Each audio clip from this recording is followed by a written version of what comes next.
कहानी की शुरुआत होती है और जेल में हम एक कैदी को देखते हैं। इस कैदी का नाम था ग्रेनुई। तभी वहाँ जेल के गार्ड्स आ जाते हैं और उसे घसीटते हुए बाहर ले जाने लगते हैं, जहाँ बाहर हजारों की भीड़ उसका इंतजार कर रही थी। उसे देखते ही सभी लोग उसे गंदी गंदी गालियाँ देने लगते हैं और उसे सूली पर चढ़ाने की मांग करते हैं। तभी जेल का जनरल ऐलान करता है कि इसे मारने से पहले इसके हाथ और पैर की सारी हड्डियों को तोड़ा जाएगा और इसकी खाल को खींच लिया जाएगा। इस बात को सुनते ही पूरी जनता बहुत खुश होती है, लेकिन आखिर क्यों इस लड़के को मौत से भी बदतर सजा दी जा रही है, ये जानने के लिए कहानी पास्ट में जाती है, जहां हम ग्रेनुई की मां को देखते हैं, जो एक फिश मार्केट में काम करती थी। लेकिन अचानक उसे लेबर पेन होने लगती है और वो नन्हे ग्रेनुई को जन्म देती है। लेकिन पैदा होते ही माँ ने बच्चे को लात मार दी। इससे पहले वह अपने 4 नवजात बच्चों को मार चुकी थी। उसे लगा कि ग्रेनुई भी मर गया, लेकिन तभी मार्केट की गंदगी सूंघ कर वह जोर से रो पड़ा। माँ घबरा गई और तुरंत वहाँ से भाग निकली, लेकिन अब तक काफी देर हो चुकी थी। लोगों ने सब देख लिया,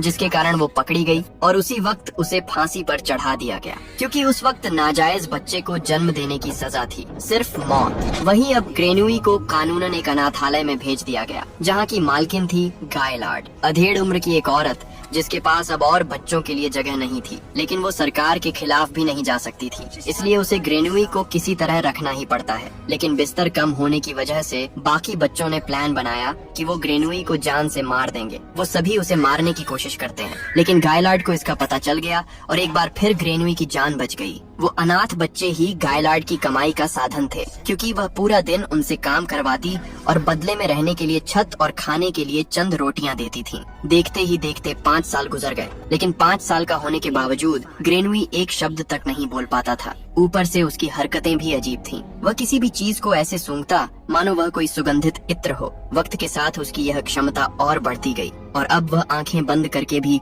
दूर की चीजों की गंध पहचान लेता था, जैसे कहाँ पत्थर है और कहाँ मेंढक। कुछ सालों में उसने बोलना भी सीख लिया। जब वह 13 साल का हुआ तो मैडम गायलार्ड के पास अब उसके लिए कोई कमरा नहीं था।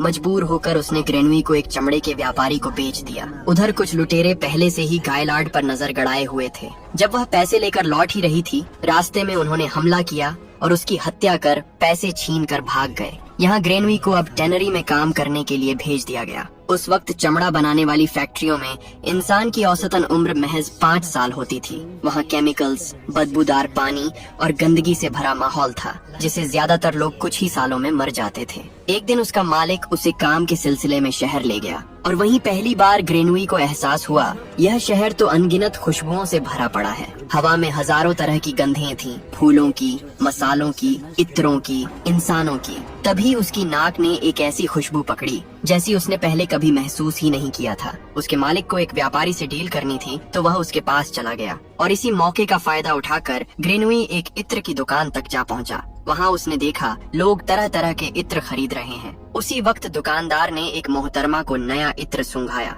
उसकी खुशबू से वह मदहोश हो गई और बोली, जनाब, आप तो वाकई में एक शानदार कलाकार हैं। तभी ग्रेनुई को उस इत्र से भी कहीं ज्यादा मोहक खुशबू आई। एक जवान जो रास्ते में फल बेच रही थी, उसकी खुशबू ने ग्रेनुई को पागल कर दिया। वो भागते हुए उसके करीब जा पहुंचा। लड़की ने चौंक कर पूछा, आप फल खरीदना चाहते हैं? लेकिन ग्रेनुई चुप रहा, बस उसे एकटक घूरता रहा। लड़की ने उसे फल देने के लिए हाथ बढ़ाया, लेकिन उसने फल लेने के बजाय उसके हाथों को पकड़ लिया और सूंघने लगा। लड़की डर गई और वहाँ से भाग निकली। ग्रेनुई उसके पीछे लग गया और उसकी खुशबू का पीछा करते हुए आखिरकार उसके घर तक जा पहुंचा। वह दबे पांव अंदर दाखिल हुआ। लड़की अकेली थी। उसने मुड़कर देखा तो वह घबरा गई और जोर से चीख पड़ी। ग्रेनुई ने उसका मुंह दबा लिया। तभी पास से एक कपल गुजर रहा था और जब तक वह चले नहीं गए, ग्रेनुई ने लड़की का मुंह दबाए रखा। नतीजतन सांस रुक जाने से लड़की की मौत हो गई। ग्रेनुई को बड़ा अफसोस हुआ, क्योंकि वह लड़की को मारना नहीं चाहता था, लेकिन मरने के बाद भी उसकी त्वचा से वह दुर्लभ खुशबू उठ रही थी। तो यहाँ उसने उस लड़की के कपड़े उतारे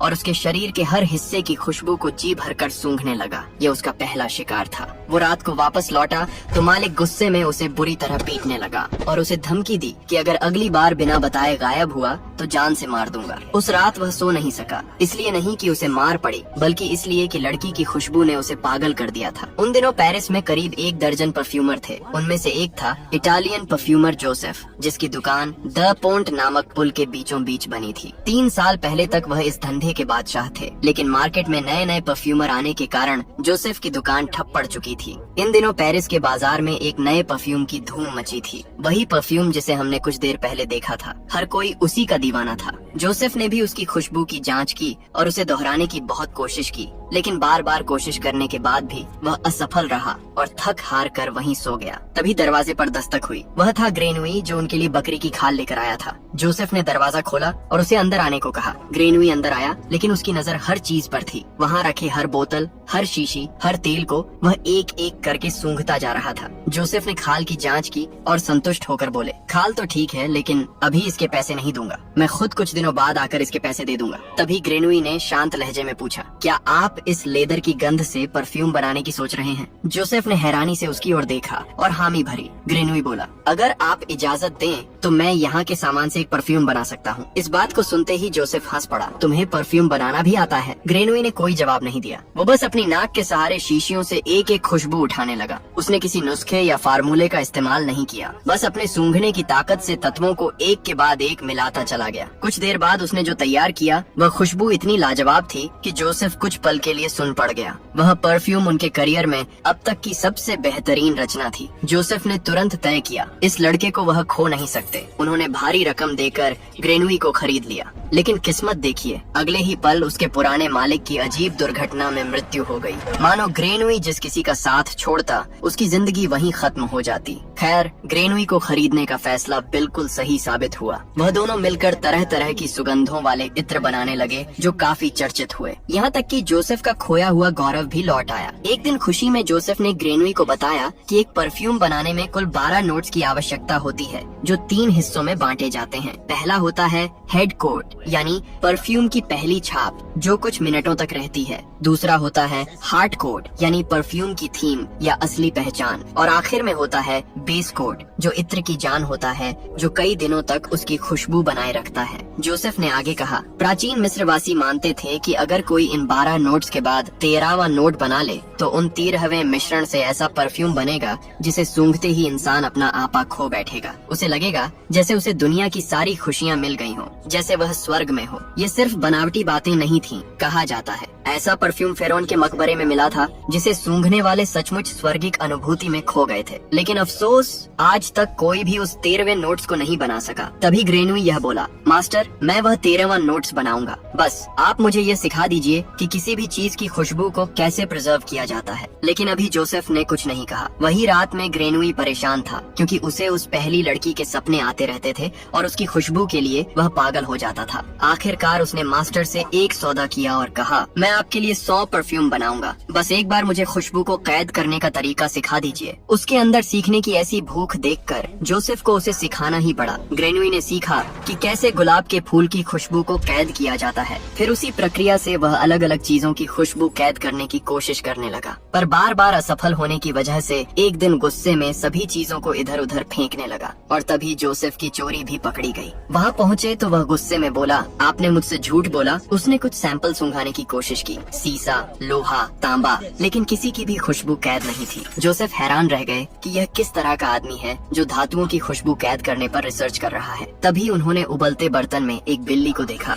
और ग्रेनुई पर भड़क उठा। ग्रेनुई चुपचाप उसकी डांट सुनता रहा और अचानक बेहोश होकर गिर पड़ा। डॉक्टर को बुलाया गया। उसने बताया कि यह सब चमड़ा फैक्ट्री में लंबे समय तक काम करने का नतीजा है। उसका शरीर धीरे धीरे जहर से भर चुका है और अब वह मर रहा है। ये बात सुनते ही जोसेफ डर गया, क्योंकि अगर ग्रेनुई मर गया तो उनका पूरा धंधा फिर से बर्बाद हो जाएगा। तभी ग्रेनुई को होश आया। उसके होठों पर अब भी वही सवाल था, क्या कोई और तरीका है जिससे किसी भी चीज की खुशबू को कैद किया जा सके? जोसेफ ने कहा, ऐसा तरीका तो है, लेकिन वह सिर्फ ग्रास नाम की जगह पर सिखाया जाता है। धीरे धीरे ग्रेनुई ठीक हुआ, लेकिन ग्रास पहुंचने और वहां काम करने के लिए उसे पहचान के कागजों की जरूरत थी। जोसेफ ने उसे यह सब देने का वादा किया। बदले में ग्रेनुई ने उसे 100 इत्रों के फार्मूले सौंप दिए। जोसेफ बहुत खुश हुआ और उसे खुशी खुशी विदा कर दिया। उसे लगा अब उसके पास सफलता की चाबी है, लेकिन किस्मत को कुछ और मंजूर था। उसी रात उसकी इमारत ढह गई और जोसेफ मलबे में दबकर मारा गया। उधर ग्रेनुई अपनी यात्रा करके कुछ दिनों बाद पहाड़ों में एक गुफा तक पहुंच गया और वहीं चट्टानों के बीच सो गया। लेकिन वहाँ उसके कपड़ों के अलावा किसी भी बाहरी खुशबू का नामो निशान नहीं था। न इंसान, न जानवर, न पेड़, न मिट्टी, कुछ भी नहीं। पत्थर भी जैसे निर्जीव थे। उस वक्त ग्रेनुई को एहसास हुआ कि उसकी अपनी कोई खुशबू नहीं है। वह नहाया, धोया, कई बार जांचा, मगर कुछ नहीं, जैसे वह महक के अस्तित्व से ही खाली हो। इसी बात से निराश होकर वो अपनी यात्रा शुरू कर देता है। जब वो ग्रास में शहर के करीब पहुंचा तो उसे एक बग्घी दिखी जिसके अंदर बैठी थी एक अप्सरा जिसका नाम था लौरा। उसकी खुशबू से ग्रेनुई का रोम रोम खिल उठा, जिसे वो उस बग्घी का पीछा करते हुए ग्रास तक जा पहुंचा। गेट पर कागजात दिखाते ही उसे शहर में एंट्री मिल गई। लौरा की खुशबू सूंघते हुए वो उसके घर तक जा पहुंचा। वो जो कुछ करती, ग्रेनुई छुपा हुआ उसके हर एक मोमेंट को महसूस करता। उसने रात वहीं बिताई और जैसे ही मौका मिला दीवार फांद कर घर के अंदर घुस गया, जहां उसे लौरा दिखती है जो अपने गार्डन से फूल तोड़ रही थी। इसी शहर में एक और प्रेमी जोड़े को देखते हैं जो फूल के बागानों में काम करते थे। उन्हीं में से एक कंपनी में ग्रेनुई की ज्वाइनिंग हो गई। अपनी स्किल्स से वह कुछ ही दिनों में कंपनी की ऑनर अनोफी की नजर में आ गया, लेकिन अनोफी के सुपरवाइजर को उससे चिढ़ होने लगी। वो उसे हर वक्त परेशान करता। अब रात में हम उन दोनों प्रेमियों को देखते हैं जो इंटीमेट होने के लिए मिले थे, लेकिन लड़की नोक झोंक करते हुए एक छप्पर पर चढ़ गई और